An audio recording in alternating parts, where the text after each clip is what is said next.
श्रीनगर में शुक्रवार देर रात एक बड़ा हादसा हो गया है। बता दें कि नौगाम पुलिस स्टेशन के भीतर हुए जोरदार धमाके ने पूरे इलाके को हिलाकर रख दिया। यह विस्फोट रात करीब 11:22 पर हुआ और जिसमें 9 लोगों की जान चली गई, 32 लोग घायल बताए गए। सभी घायलों को इलाज के लिए आपको बता दें कि आर्मी हॉस्पिटल बेस में एडमिट करा दिया गया है और लगातार इलाज चल रहा है। देर रात तक पुलिस, फॉरेंसिक टीमें और प्रशासन राहत बचाव कार्य में जुटा रहा। अधिकारियों के मुताबिक धमाका तब हुआ जब पुलिस और फॉरेंसिक टीम व्हाइट कॉलर आतंकी मॉड्यूल से जुड़े एक मामले में जब्त किए गए विस्फोटक का सैंपल ले रही थी। यह स्पष्ट नहीं है कि जब्त किया गया 360 किलो विस्फोटक पूरा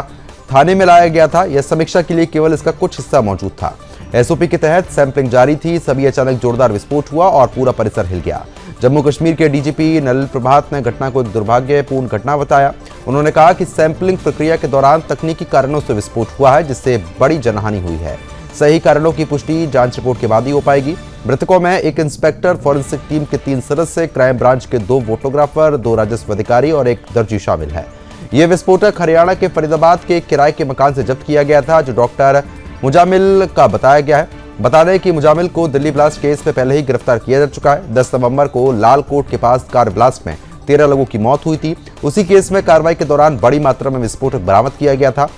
गृह मंत्रालय जम्मू कश्मीर डिवीजन के संयुक्त सचिव प्रशांत ने कहा कि फॉरेंसिक टीमें एसओपी के मुताबिक जांच कर रही थी, तभी हादसा हो गया। मंत्रालय ने कहा है कि तकनीकी कारणों की जांच जारी है और रिपोर्ट जल्द ही पेश कर दी जाएगी।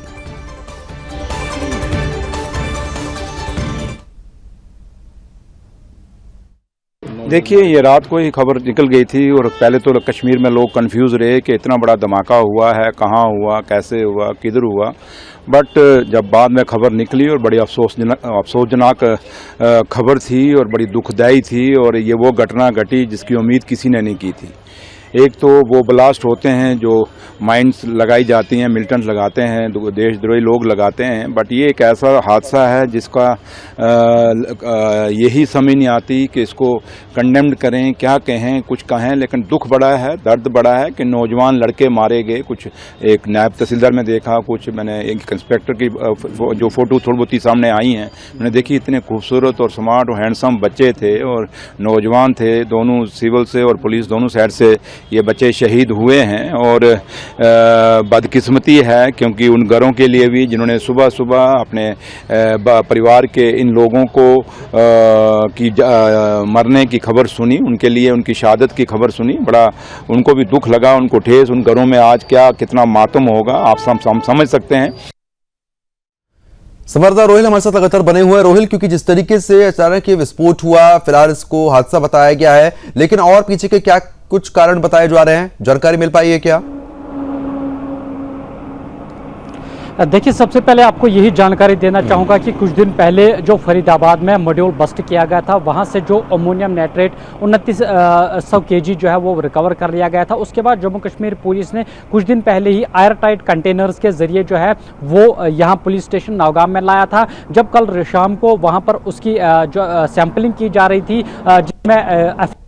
मौजूद थी, साथ साथ कुछ जो अधिकारी वो मौजूद थे, तो उसी दौरान वहां पर जोरदार धमाका हुआ, जिसके दौरान आसपास का जो 1 किलोमीटर का दायरा है वहां पर जोरदार धमाके की आवाज़ जो है वो सुनी गई। उसके बाद ये जानकारी पुलिस की तरफ से दी गई कि इसमें 9 लोगों की मौत हो गई है, जबकि 32 लोग जो है वो घायल अभी भी बताए जा रहे हैं। लेकिन घायल अधिकतर जो है वो पुलिसकर्मी ही बताए जा रहे हैं, क्योंकि जो पुलिस स्टेशन है वो उसको काफ़ी ज़्यादा नुकसान हुआ है और इस ब्लास्ट की इंटेंसिटी काफ़ी ज़्यादा हाई थी, क्योंकि अमोनियम नाइट्रेट जो है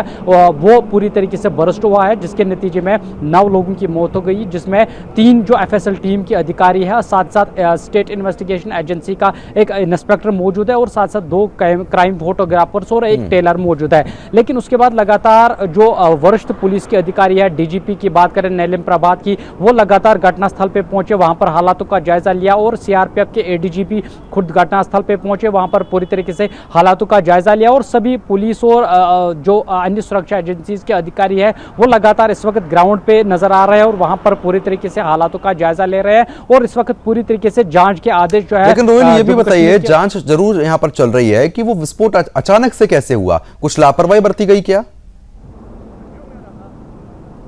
देखिए, अभी तक पुलिस की तरफ से इस बारे में कोई भी हमें जानकारी नहीं दी गई है। हालांकि जानकारी सिर्फ इतनी दी गई है कि एक एक्सीडेंटल ब्लास्ट जो है उस जोरदार तरीके से हुआ जिसमें इतनी सारी कैजुअलिटी हुई है। पुलिस की तरफ से अभी जो है शायद हो सकता है आने वाले कुछ समय में और कोई जानकारी आ सकती है, लेकिन जम्मू कश्मीर पुलिस के डीजीपी नीलम प्रभात ने आज सुबह प्रेस कॉन्फ्रेंस की और उन्होंने साफ तौर पर कहा कि एक एक्सीडेंटल ब्लास्ट है, क्योंकि आतंकी संगठन PAFF की बात करें तो उन्होंने सोशल मीडिया के जरिए यह कहा था कि उन्होंने इस ब्लास्ट को अंजाम दिया है, लेकिन पुलिस की तरफ से पूरे जो उनके दावे हैं उनको पूरी तरीके से जो है वो झूठ करार दिया है और कहा कि इसमें कोई भी टेरर एंगल नहीं है। ये वहां पर जो है एक्सीडेंटल ब्लास्ट हुआ है, जिस पर इस वक्त लगातार जांच के आदेश जम्मू कश्मीर के उपराज्यपाल मनोज सिन्हा ने दे दिए हैं, लेकिन इस वक्त पुलिस की तरफ से लगातार जो इन्वेस्टिगेशन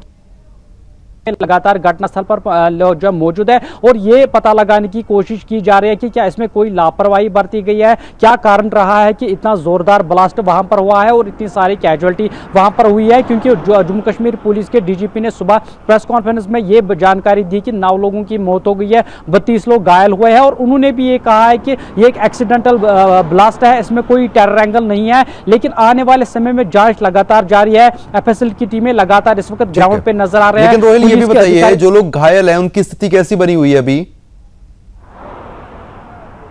देखिए, घायलों की अगर बात करें, क्योंकि इंटेंसिटी ब्लास्ट की वो काफ़ी ज़्यादा हाई थी, अमोनियम नाइट्रेट जो है वो बर्स्ट हुआ है, तो ये कहा जा रहा है कि जो घायल 32 लोग हैं जो इस वक्त 3 हॉस्पिटल्स में भर्ती कर लिए गए हैं। GMC श्रीनगर की बात करें, उजाला हॉस्पिटल की बात करें, जहां पर सबसे पहले इन घायलों को लिया गया था और ये कहा जा रहा है कि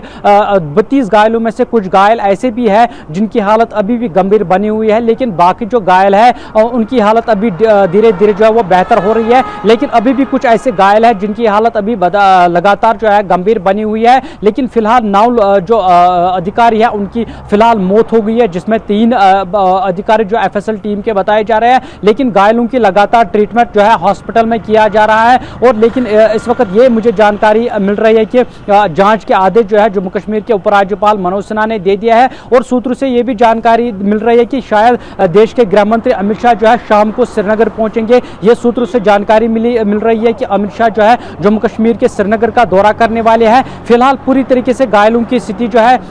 वो बेहतर बताई जा रही है, लेकिन उसमें से कुछ घायल ऐसे भी बताए जा रहे हैं जिनको काफी ज्यादा नुकसान हुआ है और उनकी हालत अभी गंभीर ही बताई जा रही है। लेकिन पूरी तरीके से जांच आने वाले समय में शायद हो सकता है कि मुकम्मल हो सकती है और उसके बाद पूरी तरीके से जानकारी दी जाएगी कि इस ब्लास्ट के पीछे क्या कारण रहा है, जो इतनी कैजुअलिटी हुई है, क्या कोई लापरवाही वहां पर हुई है। तो सारी बातों का खुलासा जो है शायद शाम तक जो है वो हो सकता है। जी, फिलहाल ऐसी घटना दोबारा ना हो उसको लेकर क्या इंतजाम किए गए हैं? और ये भी बताइएगा, क्योंकि जिस मात्रा में वहां पर विस्फोटक पहुंचा था वो मात्रा क्या थी? पूरा विस्फोटक वहां पर लेकर गए थे या कुछ हिस्सा उसका वहां पर था?